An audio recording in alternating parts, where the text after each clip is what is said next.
Darren Espanto, napaamin nga ba ang dumbbell sa totoong relasyon? Kung saan umani nga agad ito ng samot-saring komento.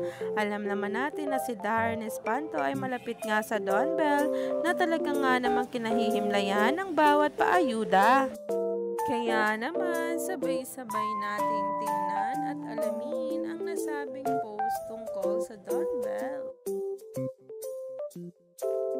Isa ngang post ngayon ang nagtitrending na kung saan itong si Darren Espanto ay napaamin nga ang dumbbell sa totoong estado. Kung saan nga ay private nga raw in a relationship ang dalawa.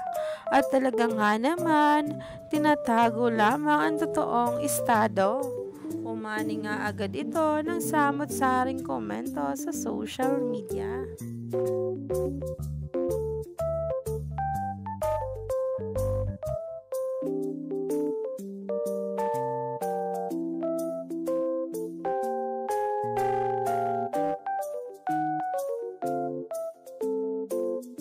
Kaya naman himlay na himlay ang maraming netizens ngayon dahil sa paayuda na kung saan ay kuhang-kuhang araw ng maraming bula ang pagkakilig dahil sa mismong mga pasabog tungkol sa dumbbell.